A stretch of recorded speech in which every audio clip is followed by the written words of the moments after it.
Aïe. Matondi mingi balandia Congo Live Télévision. Merci Penza pour kozaka ebele ya kolanda chaîne YouTube na Congo Live. Oui le belabino actualité topé politique ya mboka na biso Congo. Lelo to kokuta na Penza na moko ya ba cadre ya SID pe na kati ya Lamuka mwana mboka Fou de Fayulu. Na ye Penza to kolobelation actualité ya mboka na biso Congo, Matali Lamuka, tope makambo kaka oezali na kati mboka Congo mbote mwana mbote maman. Oui, boni basangana. C'est moi Mikolo Belé. Maman Joël Mikolo Belé vraiment en tout cas na sepeli mingi. Kwa lisusu kwa tosolo la susu makambo ya mboka. Oui, mwana mboka Fou de Fayulu. Lelo Penza na kati ya plateforme na bino babengi bongo Lamuka comme déjà regroupement politique to moni moi crise ezali na kati ya Lamuka moi ba départ esalami ebele mola mboka busa kei matungulu akei to ebité avenir nini eza na Lamuka. Oui maman, merci. Avenir ya Lamuka toujours ezali malamu soki lelo telemi omoninga naza en bonne santé yeba ke Lamuka mobima pesa en bonne santé soko moni ba mama bana mike ba électeur nyonso tout o ba votaka Martin Fayulu baza en bonne santé mutu aza ko bela te mutu aza na maladie te ya kokufa te c'est que Lamuka est en bonne santé tant ozolo ba crise ikamusinga e crise eza te na kati ya Lamuka toza toujours en forme. Kasi pour ba départ ça mais belé to bité ba départ ngo to moni ke c'est que Lamuka ba sangana ki ka pona ko luka ba poste to moni président Félix abendi bango ba ki to ebité Lamuka penza ezaki pena pona ko kotsa penda kimia na mboka Congo to pe ba yaki ka pona ko luka ko zona bango bomenga o pona ko tonisa ka mabumu te maman na kati ya libota tango tozala na kati ya libota na banza okufela pe batata okufela pe ta mususu okufela ndeko okufela bakoko okufela banani mais libota ezali kaka toujours neti ngai pe nakufela tata nakufela bandeko nakufela ba mama leki mais libota nanga toujours ya pavi kinata eza toujours malamu donc kokende ya papa Mbusa Nyamusi kokende ya papa Matungulu eza ka be kotombola bango ba bonne chance te baza bana mboka soki baponi nzela na bango kotombola bango bonne chance eloko ya moto ya koloba yango na eza commentaire mon côté soki pe papa Matungulu ake kuna azaki kati na Lamuka azwi ngoya ya Lamuka akoti to baptiser ye na Lamuka abimi ye wana lelo azongeli musala na banque africaine de développement parce que autaka na banque mondiale mais azwi libatisi ya Lamuka soki pa azongeli pe na makambo na ye asala na banque africaine de développement ezaka lipamboli ya Lamuka. Oui, mwana mboka Mikoele Kaki esengaki penza Lamuka baki kokutana na coordonnateur na bango ezali bongo mwana mboka Moïse Katumbi ope kalata zotika ebonga moko ale 24 kasi ezaki reporté lelo batiango na date ya le 29 mingi babi bokende ko solo la kuna ba leader Lamuka ba ko solo la soki ba continuer na lutte o ezali vérité des urnes topé ba kende na opposition républicaine na ebité na rencontre wana population congolaise ba ko zelani. En tout cas ngai vraiment maman na koloba mingi te parce que réunion na bango o ba salaka na Bruxelles ya koloba que ba sala coordination chaque 3 mois tournante ce qui va bien en tout cas moi j'étais pas d'accord avec ça et il y a un résultat au tozomona lelo que Mbusa Nyamusi kei o alinga kozwa 3 mois lobito qui papa Matungulu kei o alinga kozwa 3 mois yona Moïse Katumbi na 3 mois na yenyo surtout Chivundu 0 bilan 0. Donc atambusi malamu te. Mais atika le réunir ata bandeko moko te. Présidium ezalaka déjà les 20 déjà boy tokoyeba déjà bako siéger wapi bako zala wapi nana ko représenter na ba mwana misatu asali eloko te. Pour moi je dis que ça sert à rien même ba kene sous na Lubumbashi pour que ba kene ko vanda pour ba solo nani. sur la bataille so ba continuer quand la vérité des îles. Non, il y a motuya ezali na ko lancer message na bango parce que après wana ngako zala mbusa papa mbusa nyamwisi et ngako zala mbusa nyamwisa zwa après papa matungulu après papa bemba donc na c'est papa bemba ne mutako zwa yango mais pour na biso bana lamuka tolingi réforme et ça la makati ya lamuka wana bazongisela bemba bazongisela papa Fayulu côté wana il faut longolango bazongisela papa Fayulu qui bo continue yenda zala leader na kati la lamuka yenda mutata musala lamuka na peuple congolais mais ba ko pesa ndenge nini bozozela 3 mois ya ko konte fo bon la mboka Martin Fayulu azela pe ngongane 3 mois ne ko kasi mazu e bonga jamais ko zwaka e bonga te ba accord katina ba négociation ezalaka nango modifiable donc bango basala ki wana biso peuple tozo yebisa bango sko ba corriger ba erreur na bango batika mama 3 mois wana toza nango na tina moko te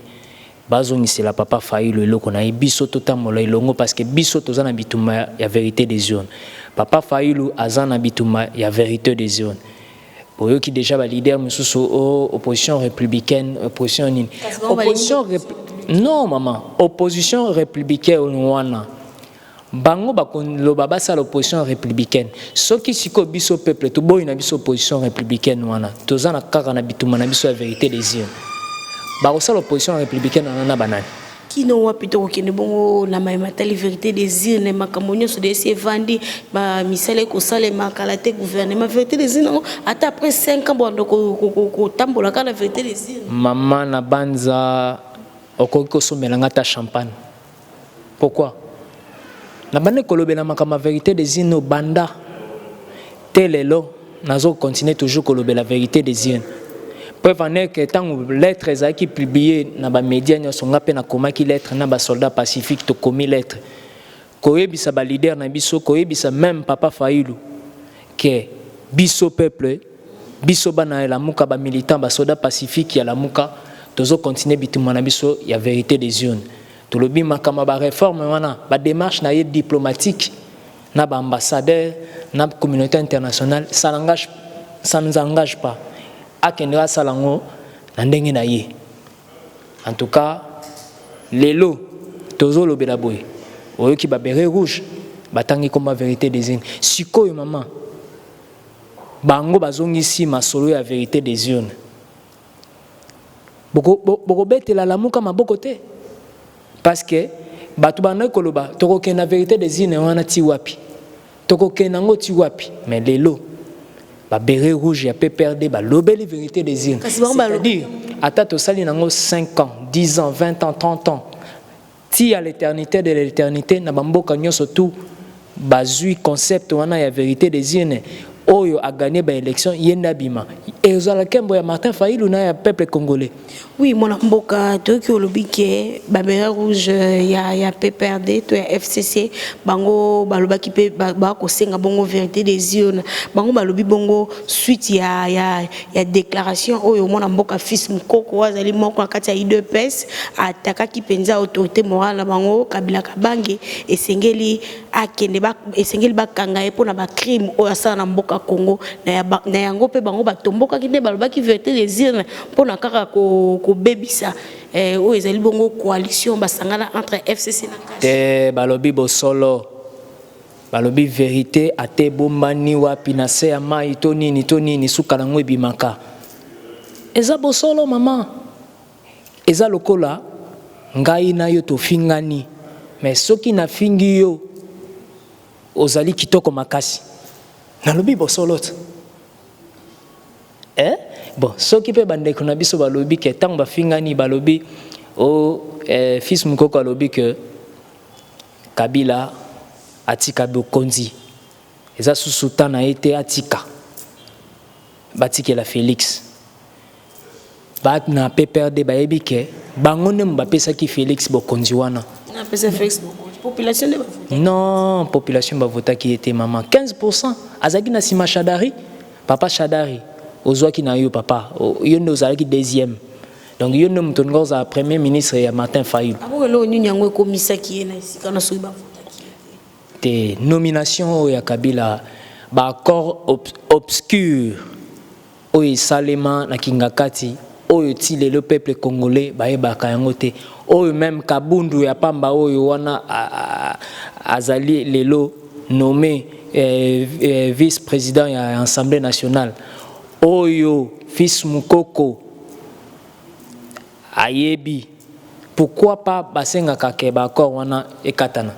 pourquoi pas basenga te ke non toyeba ba accord wana ezani po bayebi ke basala ba accord obscur kasi mwana mboka fils Mukoko yasenga kike mariage wana te maman oyo wana ezaki fanatisme aveugle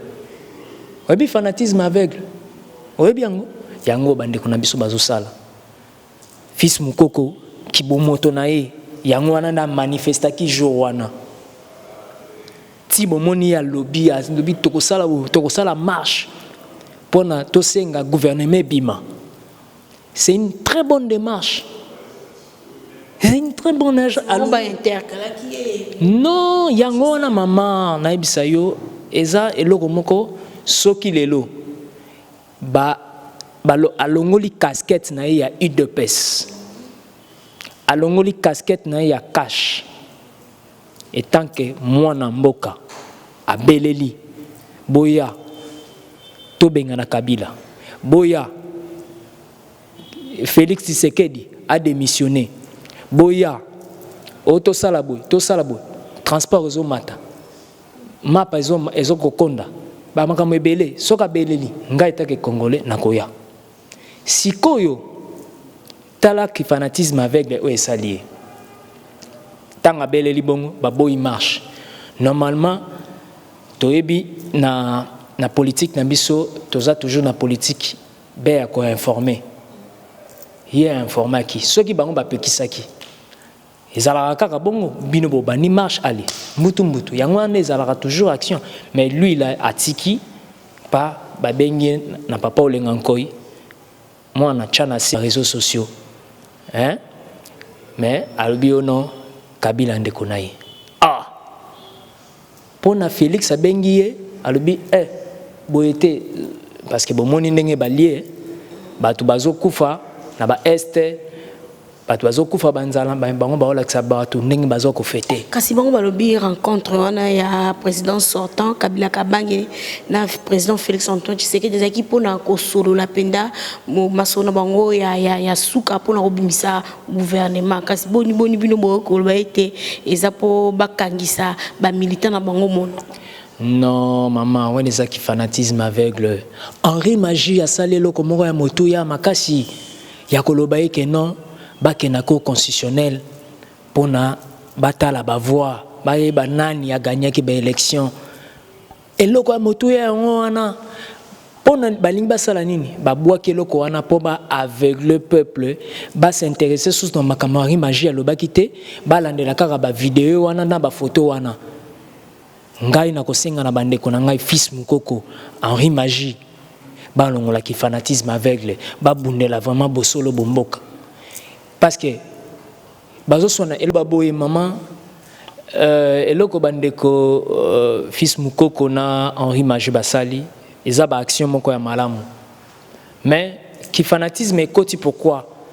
parce que eloko bazo ko swanela bazo ko bundela parce que ningo za la somo ceux qui babanda qui marche na bango na échanger ko comme na 10e rue wana ingo za mbutu te chance te wana za ba mascarade un acteur de terrain tanga belela kaba qui veulent ou pas vu qui nata azalaka toujours na terrain bacha bambila bacha banani ngana za na terrain bacha ba policier to ko solola to za na ba policier binemite Zomona, hier Henri Magie, balobi vérité pour parce que ba toucher autorité morale na bango. Bango pe kuna fils Mukoko, hier pas tombo ki po nini pona ba toucher président na ye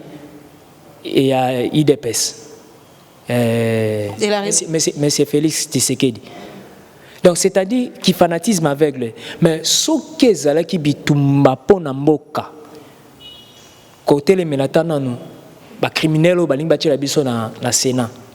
C'est la cause moko normal parce que Sénat wana eza ya biso mboka. Ba mibeko ti ko votame na assemblée na chambre basse ti ko koma likolo eza mboka na biso. Tam soupe mona lobby bo mona ngape na parlement na boya na boshab na nani tambo mwamba siko bino la muka bozali ko soutenir ne ba ti loko po ba bité ba lobi ete tambo mwamba l'homme de sanction biso to ko soutenir mutu moko te wana eza kaka ba je oyo kamera asala ka biso kala asali neti aswani na Kabila aboya na Kabila ye na opposition po panza biso si aza caméléon donc je wana o basala ki biso wana yango pe baninga basala biso na baati to landa ba député na biso ba sénateur na biso ba voter baati misusu ba voter boye tout ça mais to yebi vérité ba eta ozwana été parce que autorité morale na bango eza Alexis Tamwe Mwamba mais biso bakamwana biso tali biso te basala ba buzo bana bango eloko biso toza ko senga eza réorganisation ya ba élection oya moto ya yango wana mais maman mais nyoso crise oyo yozolo ba crise za na kata la muka mais crise ya motu ya eza na kata mboka na biso eloko nini la muka ezo sala to pe ezo senga lokwa bobike crise eza na mboka Congo lo ni bo luka bo sala pote bo sisa crise na mboka mais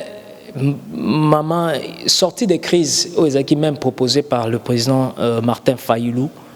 le président élu parce que yene muta gagné ba élection vérité des yeux vérité kuna na cour constitutionnelle cour kata qui est tranché qui ka que président Félix Ndé a gagné qui yozolo ba biso to na preuve té c'est que cour constitutionnelle pas na preuve té preuve en que bango kutu institution mobimba ya mboka ya makasi batika kolele ebisa biso té que non Fayulu azwa qui autant de voix Tshisekedi azwa qui autant de voix nini té ti na ba député national pe provincial vérité des îles ezoganga bomona ki ne ba bato bazonga ki na cour donc c'est-à-dire biso tozo senga réorganisation ya ba élection soki Félix voilà bon c'est en 2023 non maman tout est possible tolobango avec idée c'est encore possible. Tu vois, on a une marche pacifique pour bosenga to bandela susu mapono. Maman tango bayi sabino soulèvement populaire na mboka oyo ya Congo eko salema. Mais les 30 juin si eko salema. Wana ezaki soulèvement populaire te. Soulèvement populaire même bana poto bayo ka ke baza toujours na elika pavi kinata azoloba ke mboka oyo ekozonga na maboko ya gagnant oya gagnant ki ekozonga na maboko ya Martin Fayulu nazobelela bino butu moi que bo contacter bo yebane into sa ba plan pour na ba action ba activités ebele auto sala ezaka te ba marche ezaka te ba nini ba makamoze ebele ba surprise ezali. Oui, mon amboka, to comment pour ça moke na suka émission na biso kasi to comme na photo moko ezali ko circuler to pena na texte déclaration ya mon amboka Jean-Pierre Bemba o esengela ki azwe bonga ya lamuka photo na ndeko na ye Vital Kamerhe to ebité photo ana ezali akala photo pe ko zala kala kasi contenu message ezali bongo ya sika to ebité nani mon amboka Jean-Pierre Bemba ye palinga tika la muka ki nkozwa poste kuna na mboka Congo travailler ensemble na cash ngape na comme journaliste maman yebisa biso mutagane ba élection zanani mitune zangu tala bon na Genève kuna baponaki nani candidat commun na Genève tant bakendaki kuna baponaki nani répondre ngai mitune yanga tebe ya kasi ngai nazo bon na mituni nazongisi ozo bino boza ba témoin bino boza ka neutre mutu oyo abimaki candidat commun c'est Martin Fayulu Madidi le président élu mutu a gagné ki ba élection zanani nangambo ya opposition oyo bayeloba c'est Martin Fayulu qui a eu 62,8%. a gagné l'élection. Bitumba ya vérité des yeux. Nani parmi les leaders abondé la vérité des yeux dans le peuple congolais? C'est Martin Fayulu Madidi. Yango comme ça biso la muka balide ba ebele to mona ka mona mboka Martin Fayulu yende abele la vérité des yeux toke na ngambo ya nan ndeko na e mwana mama na e ya bandundu Adolphe Muzitu nde babele la vérité des yeux toke na ngambo ya bemba elokote Mama F Bazaiba.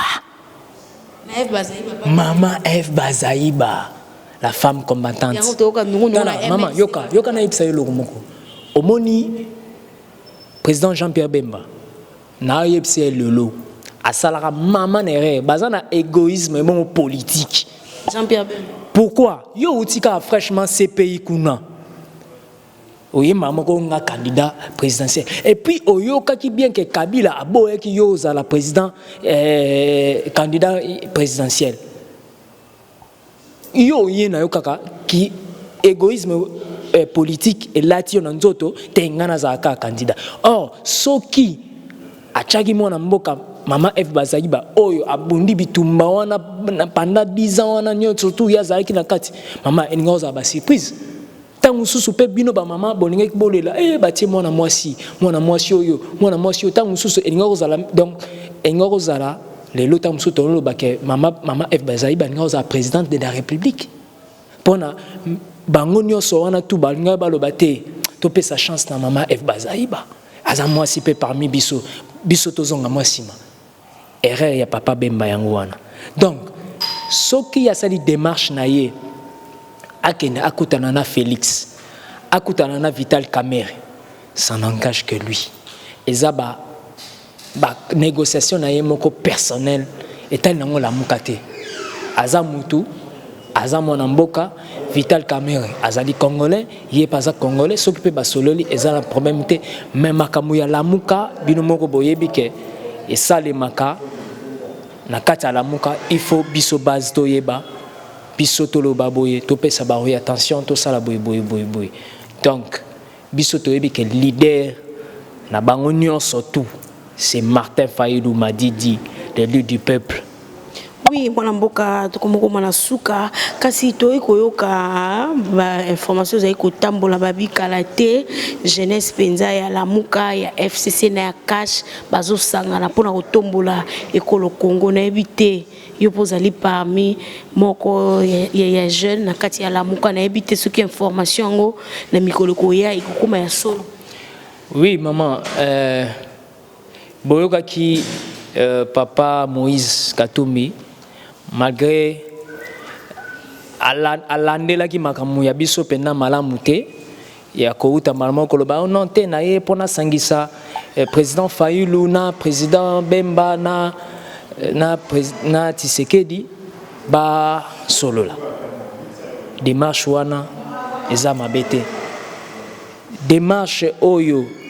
papa Bemba pa lobi ke no aye pona pe pona kimia to no ni nyonso tu ezamboka na biso to ko linga kaka te makile tangaka na est ou tout ça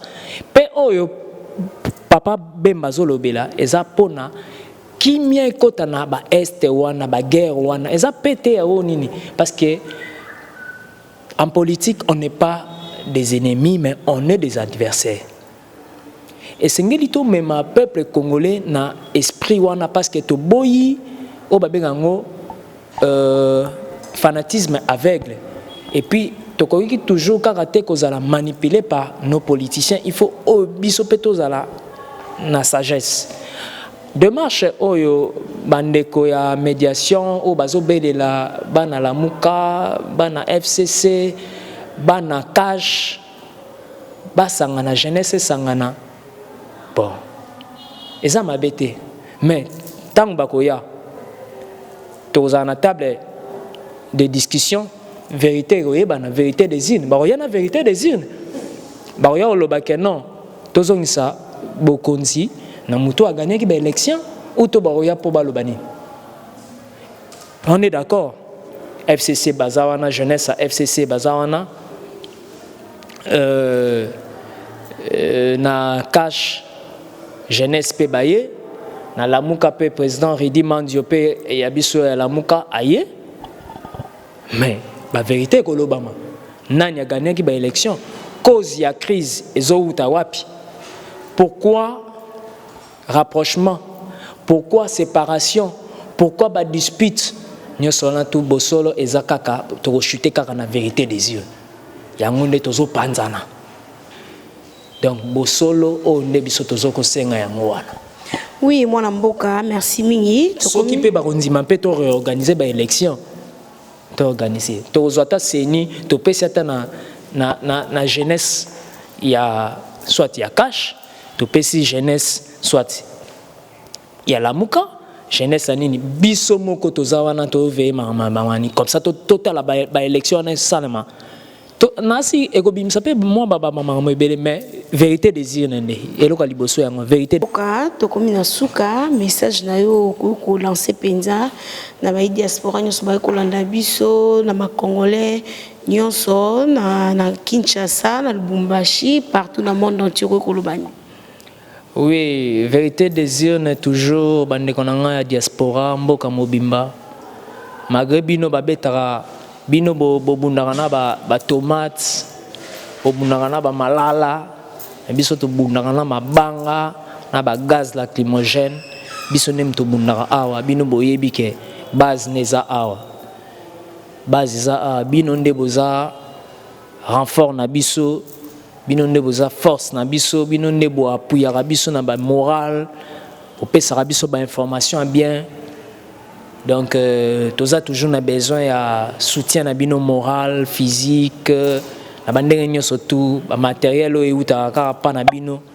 ou maman Joël a osalela. Donc ils allaient bien payer mo bora vite rapport ya mon pe kufa na ba batterie kufaka. Moi ba carte pe ba financement moi mike ils allaient bien pour na ba déplacement ba maman talaraka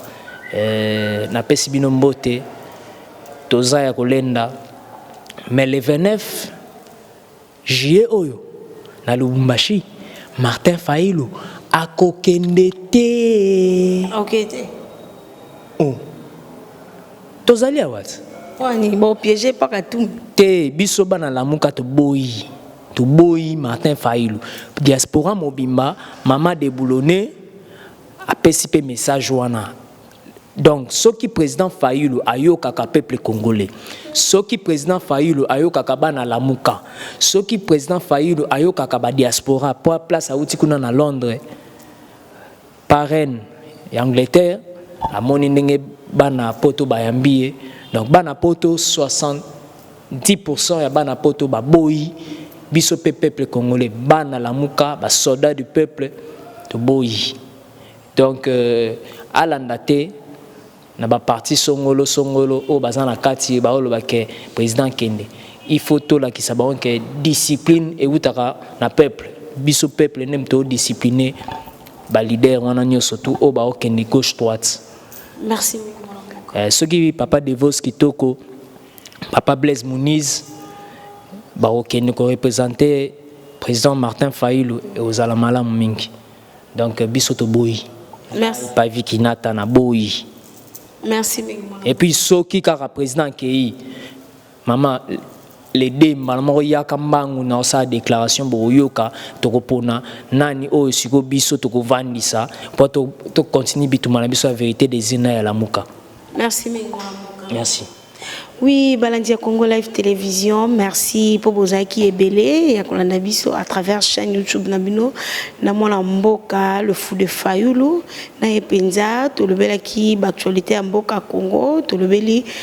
Matali Lamuka, réunion na le 29 kasi bayi Lamuka, baboyi mona Mboka Martin Fayulu akende bongo na Lubumbashi to ebite kala télé 29 to rotala soki mona Mboka ayoki penza mbela ya peuple nae to komi na suka. Merci mingi na oza ki bongo na sima caméra Gibo Tambela. Merci na ba landi mingi ba soutenir biso na mikili ya poto mon vieux Roger Luma. Mon monène et à président Félix Antoine Tshisekedi, un tonton doux de caractère, mon vieux David Olito, le chef d'état-major, Papi Kawaya depuis France, Nabo Santé, Jean-Cy Bomoy depuis États-Unis.